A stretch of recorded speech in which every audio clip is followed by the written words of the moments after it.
Hi, this is Ishio, and welcome to A Summer with the Shiba Inu.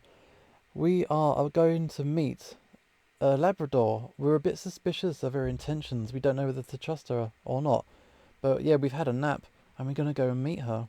In the morning, Max suggests that we go to lunch after meeting with the Labrador, to which I agree. The lab, oh yeah, she does have a name. Is it Kaylee, wasn't it? Like we agreed on, Max joins me as I head to the meeting with Kaylee. I hope I'm pronouncing it right. I'm not confident. Again, when I enter the transit station, I scan my pendant face down. I don't want more unwanted attention on my movements if dogs see my full pendant face. That is, in addition to Kaylee's totally unwanted attention. Yeah, she's a different breed and she's a big dog, so she totally stands out. We emerge from underground at DG Station, which is the central zone of Taipor. It's a really busy area, full of businesses and restaurants. The store where Kaylee accosted me yesterday isn't far from the station, and we get there a bit earlier than noon, which was our agreed upon meeting time. I don't have much of an appetite, so Max orders IU jelly with lemonade for both of us.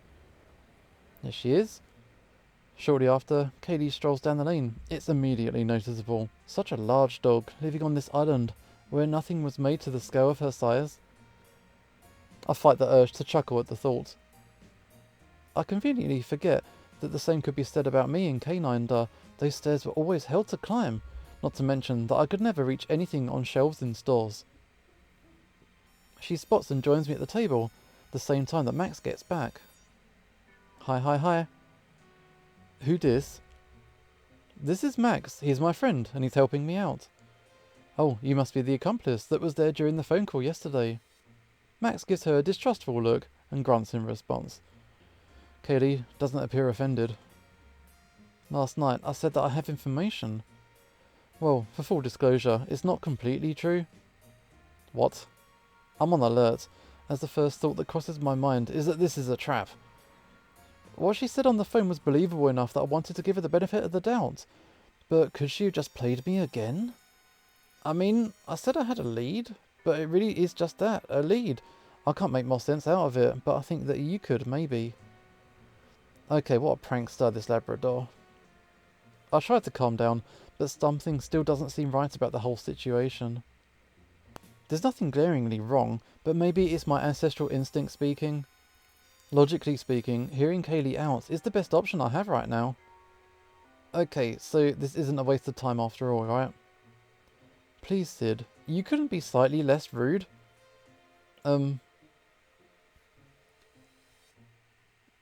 Fine, apologise. Interesting. It took me 3.79 seconds. That took some time. Fishsticks did. You've gone all soft. But I suppose I can apologise, I guess. I'm sorry. You've mentioned my rudeness when we were on the phone too. I should have taken it more seriously. I wasn't expecting you to remember that. Thanks. Well, most of the time I'm pretty dense, but I occasionally notice when dogs are upset, I guess. That doesn't mean that you're off the hook though. I'll decide how much more to trust you after you show me what you have. I guess I can't gain your trust 100% just like that, right? Always pragmatic, like your arena performances. Yeah, I'm really interested about the arena stuff. It's been mentioned a couple of times. So when that crops up, I'm really interested to see how that even works. What is that? She's probably laughing internally at how uncomfortable I look. I guess that's evident from my facial expression, right? But she obliges me and takes out a thick envelope from her bag. She slides it toward me. What have we got? I gingerly take out the contents. On the top of the stack is a blurred photo. It's printed on a thick and glossy material. From the blurriness and low resolution of the picture, I can tell the camera that this was taken with was quite old, even by the technological standards from before I left the island. The dog that is in the focal point of the picture has a stocky stature and a dark blue shirt on. His coat colour is the exact same as mine. What's this? It's him. Chun Wen. When was this taken? It's the last time he was ever seen. He was on his way to the final arena. I also managed to get my paws on his transit history. I sift through the contents of the envelope. Under the printed picture is a thick stapled stack of what looks like a spreadsheet. The print is tiny, with rows upon rows of dates so close to each other that I have to hold the paper up to my face to inspect it. Even with a cursory scan of the information, I can tell that 2 stations appear in turn frequently. KH station and NJ station? With an even closer look, I notice that they appear at 9 in the morning and 5 in the afternoon respectively. 9 to 5? Is this some kind of joke? At this point, Kaylee interjects. It doesn't take any computer to see that there's a very clear pattern here. Though I did feed the data through some simple algorithms to double check if there are any anomalies I missed by K9 error. It's just NJ at 9 and KH at 5 every single day since the day after the last arena. Right, and the weirdest thing is that it's all exactly on that hour. The MRT hardware that captures the pendant scans, does it round up to the hour? Nope, it's supposed to capture the exact millisecond or some fraction of a second. It's pretty precise. This is it. This is an amazing lead, given that it's to be believed. It's clearly a manipulated log, and I can't imagine for what other reason than to be noticed and perhaps even to send a message. This is great, Kaylee. Thanks. I stack the papers together tidily and insert them back into the envelope. Can I take this? Yeah, certainly, though for security reasons, I'm not giving you the digital copies. That's all you're gonna get. That's fair. I wouldn't want to have a leak or something. How did you get this information? I tracked down a source of the Massive Rapid Transit Core. The source was able to download these files for me, as they're not highly classified. Anyone who has basic customer service tier access could get these logs. However, the pattern might indicate that your brother is able to hack or manipulate the transaction logs, which could potentially draw the attention of the Massive Rapid Transit Core. Of course, I convinced the source to keep quiet about the discovery for now. Wow, I wouldn't put it past him to have had dependent or transit entry gates to automatically deduct the... Oh wait. I'll take out the spreadsheet again and look at the balance column. Silly me, now that I think about it, this might be a clue. Since the beginning of the log, the balance has only been going down linearly, as far as I can tell. A quick graph could confirm that. And on the very first day, the balance was a hefty sum, more than enough to cover the expensive for not only transit, but all aspects of a dog's life on the island. Where did you get these tags? Oh, actually the answer seems obvious. He probably was able to acquire all the currency he desires somehow. Oh yeah, the balance is quite the wealthy one, your brother is. I did a quick visualization of the data, and it's a straight line going down. The fares are deducted each day, every single day. I didn't notice any anomalies, other than the huge sum of tags he could afford to load as balance. That was the extent of what I could observe. You know your brother better than anyone, so I thought that you could make more sense out of it than I could. Sure, I'd examine it closer at home. Don't feel comfortable doing that here, you know. I gotta say I'm pretty impressed, Kaylee. Thank you. I pack up the files and rise to leave. Max follows suit and stands. Despite having said nothing during the whole exchange, he seems to be thinking hard. Wait a sec. You don't want to plan our next steps? Well, I was thinking I could tell you what I decide after I browse through these. Oh, come on. And here I was thinking that we'd be collaborating as equals. Look, I'm grateful for the information. I really appreciate her efforts and investment in the quest, but I don't want her doing more than necessary and drawing attention. That's my highest priority. I prefer you didn't do anything rash while investigating, and only gather information for me after I decide what would be helpful. You're not hearing me, are you? I've already planned my next step, and I'm not going to ask for your permission to carry it out. Fish sticks, what a stubborn dog. Right, so what's your next step then?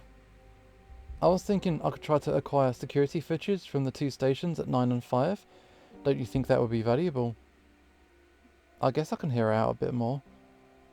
That would be valuable, yeah, I agree. But how do you plan on doing that? I'd imagine that security footage requires high clearance, so I don't want you to do something that draws too much attention, you hear me? Don't worry. If I get caught, I'll take all the blame. I'll say that I'm working independently, and you're not going to get implicated. Why does she look so angry when she says it? You willing to take the risk all by yourself for this? What's in it for you? I really do have your best interests at heart. I've given you all of this and you still don't believe me. She sighs, but seems to compose herself quickly. It's okay. Never mind what I said, but I'll be as careful as I can. For you. I feel a bit guilty. Perhaps I'm being too harsh. And what does she mean for me? I don't even know her. Just let me know whatever steps you take, okay? And report all of your progress to me. Will do, will do. She rises and steps away from the table, signalling the end of the meeting. I'll catch you next time, Shibs. She nods to me and Max. Later. See you, lab. Kaylee nods and without another word, sweeps past us and away into the depths of the market. Waiting until she's out of sight, Max and I leave the stall as well. My bag feels heavy with the envelope I now have, both literally and figuratively, with all the possibilities that it could bring. As much as I want to start a closer investigation of the matter right this second, I'll deal with it later tonight. Max and I are going to lunch. Lunchtime.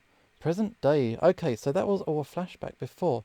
So now we are back. It's Island Year 224. I never thought I'd see Haifeng Hong again. Maybe, really, I just avoided her precisely so I wouldn't see her again, given the way things ended between us. The thought keeps echoing in my head. Though I struggle to stop it, it just won't go away. Maybe it's making up for all the years I haven't had to deal with this issue, given the way things ended. Nothing could have changed about it. There was absolutely nothing I could have said to change things. I've got nothing to say now either. Okay, Island Year 208, Arena 9, Day 1. I shift my weight around, trying to get comfortable. Once I find a position that feels okay, I hold myself still. My eyes are closed and I try to relax. It's not a surprise when I feel cold, gurgling moisture under my paws, but I flinch anyway. Thick, freezing gel rises around me and I take deep breaths. My mask is on properly and I'm breathing. We will win this arena together. I'll do anything I can. I'll do anything so that we can stay together forever. Okay, Island Year 208, Arena 9, Day 5. Where are we now? I clamber up the narrow steps, teeth firmly gripping my loot, which is wrapped in a piece of cloth. I almost slip as one of the steps shifts under me, and I scrabble with my claws, trying to get a foothold on the dirt. The steps are actually roughly cut rocks that some dog has shoved into the dirt of the mountainside. It's an efficient use of natural resources, but sadly not as safe as urban constructs. Though, since I'm not risking my real life, I shouldn't be too critical. Faster. I must get back to her faster. Facing the final steep step, I sling my precious cargo up before hoisting myself up to a clearing. A bit further in, hidden behind the overgrowth, is my secret hideout. I tread carefully, so that it wouldn't disrupt the illusion that no dogs have been around here. I tisk 3 times, just so my faction would know that I'm not an intruder. There's no response, which is normal. I near a large thick tangle of branches and leaves. To the unsuspecting dog, there's nothing here. However, I move aside a section of the branches, revealing a small hole that I duck into. Inside, a Shiba Inu comes and sniffs me, and I stand still, allowing him to tug the package from my teeth. I watch him unravel the package and wait while he inspects, prods and sniffs its contents. Finally he's done and gives a nod. Good news, Fanshu. These are the supplies I got. Oh, never mind, Fanshu. Haifeng isn't here, so I must hurry to her. I scoop up the entire bag, not waiting for Fanshu's response. Hastening further inside our plant-enshrouded compound, I approach a blanket-covered figure laying on a bed of carefully layered leaves. I move beside her, careful not to jostle her, and nudge her cheek with my nose. Hey, Haifeng. The pale Shiba Inu looks up at me groggily. Did you rest well? You still look kinda... I'm much better, really I am.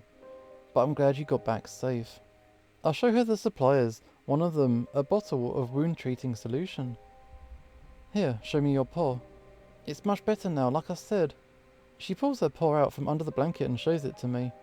As she said, the wound has healed drastically. That doesn't mean you don't need the best care, Haifeng. We can't have anything go wrong at this stage. I took a clean cloth from the wound-treating solution and take her paw gently. Sid, wait. She jerks her paw away, and I'm left holding the cloth over thin air. What's wrong? I just can't justify using something like this right now. Fanshu didn't tell you. He got a nasty scratch from a trap yesterday during his rounds. He really needs it more than me. I tried to take her paw again. He looked fine when I come in, and there's more than enough to spare.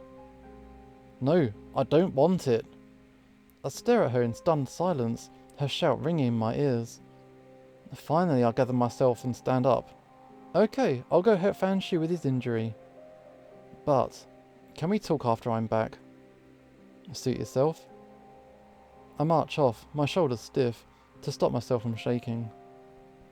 I just spent 2 days circling the enemy's faction perimeters, waiting to raid their medical suppliers. Of course, I'd also gathered a lot of intel on their strategies and movement patterns. After I talk things out with Hafen, I should call a faction meeting to discuss our plan of attack based on my new information. Hey, Fanshu. Yo Sid, how's Hafen? Her wound has healed quite well, but she insisted that I use this on you instead. What, me? I don't need it, I'm not hurt. Okay, Hafen said you got injured during your rounds. On the way in, I hadn't noticed him acting like he was injured, but now that I'm standing closer, I can see he's holding his body at an angle. It seems like he's trying to only show me the right side of his torso. Turn around. Really, I'm fine.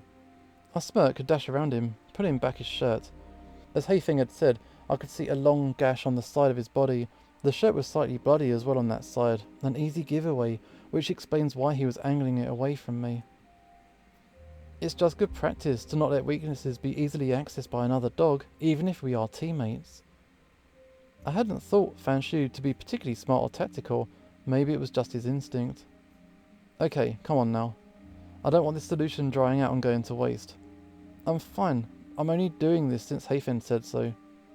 Finally, Fanshu stands still and allows me to treat the wound. Wow, don't be so prideful. Hafen gave this up so you could stay alive.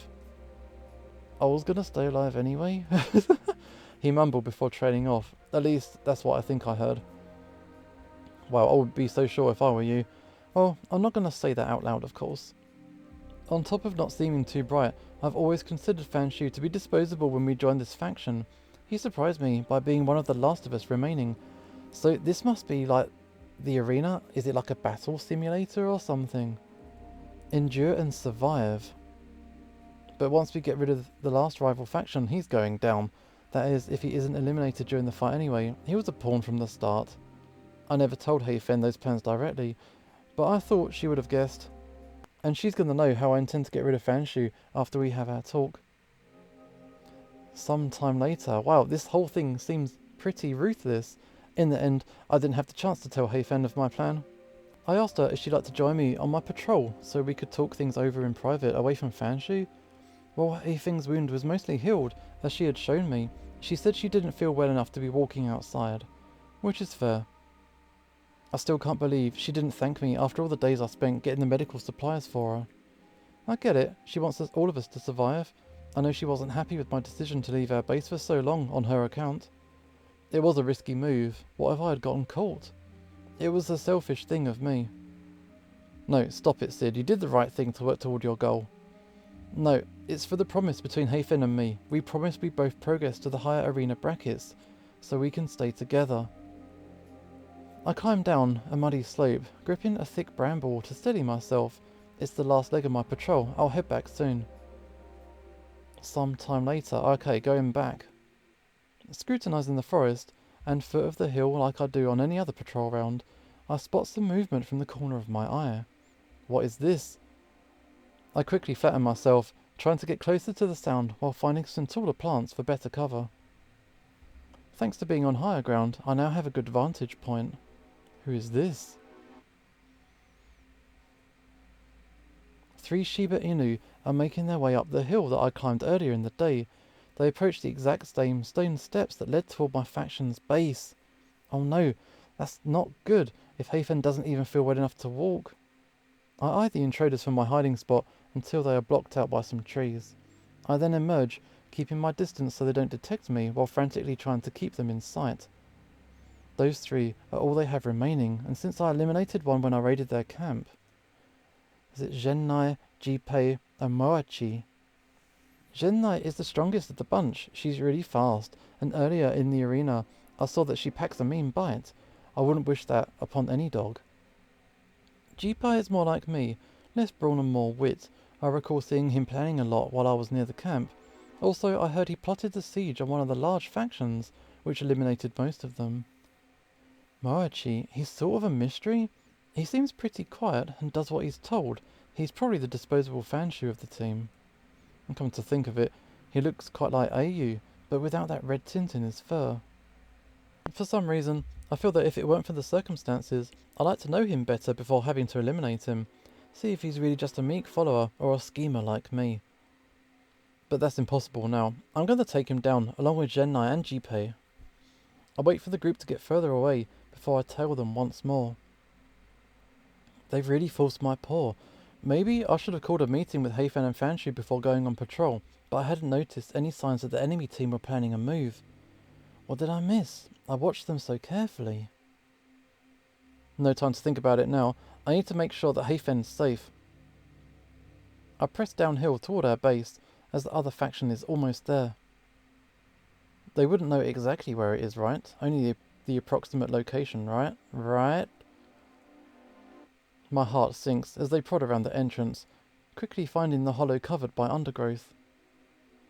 Fish sticks, how did they find it so quick? No, that's not right. They didn't find it. They must have known. It must have been Olin, a previous member of my faction. She was eliminated while on her patrol nearby. Since nothing happened after her elimination, I assumed that she hadn't revealed anything. Perhaps they did press Olin for information. It's just that they waited till now to take action. If only I could sneak in and war Heifen. It seems, I don't know, maybe the other guy tipped them off. I don't know. Unfortunately, there is only one entrance to the base. We made sure of that. It would take too much time for me to dig a tunnel now given the circumstances, and would make way too much noise. The only course of action is to head in after them. Oh shit. I peek in, and seeing that the coast is clear, I wiggle my way inside. The front area, where I was previously stopped by Fanshu on sentry duty, is deserted.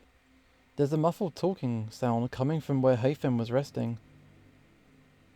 I hasten up to it, peeking through a hole in the foliage. The enemy faction is tying up Heifen and Fanshu. It takes a painful amount of willpower not to charge in right then, but I remind myself that brawn is not my advantage. I need to be patient and suss out the situation. There's a fine balance between being too cautious or risking a move to secure my faction's safety. If I succeed to free them, they'll be able to help me.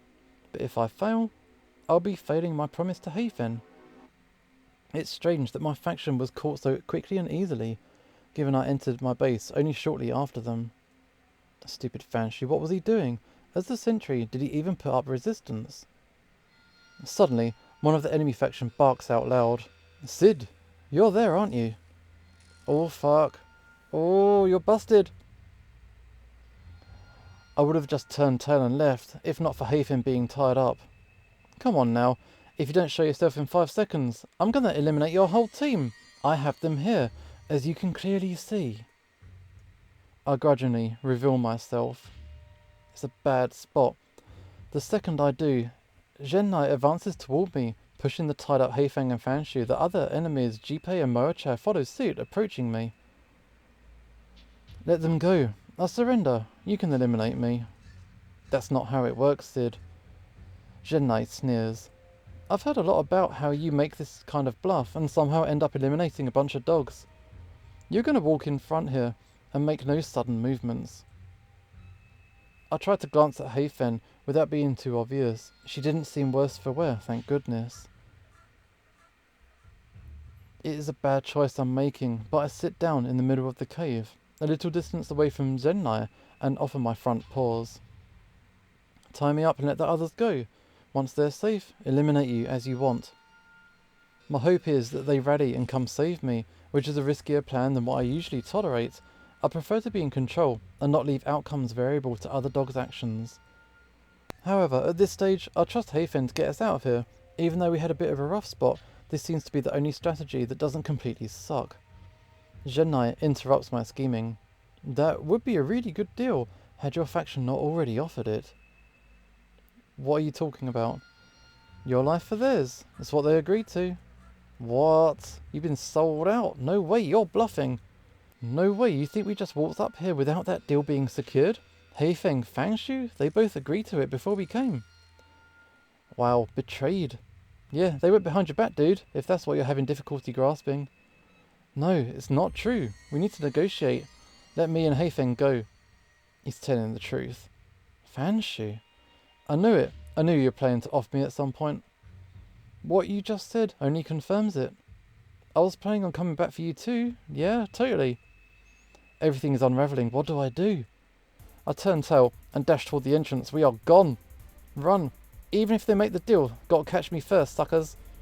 But they anticipated my move to escape. Jipe, who was close to the door, runs toward me and knocks me flying. Winded, I see Fanshu shake loose his bindings, and so does Heifen. So it was true that they just pretended to be caught. I'll fend for myself and ask questions later. I can't be eliminated now. I leap back onto my feet, just in time to see Jipe lunging toward me. Get her, that filthy white dot. I'm stunned for a moment, almost leaving me no time to react to my immediate threats. I sidestep Jipe and run toward Heifen. What did you just say? You heard what I said. You're a white dot, and white dots must be eliminated. From the corner of my eye, I see a third enemy, Moechi, charging towards Genai, sending her flying. Moechi, you're betraying us now? I take the chance to barrel toward the cave exit.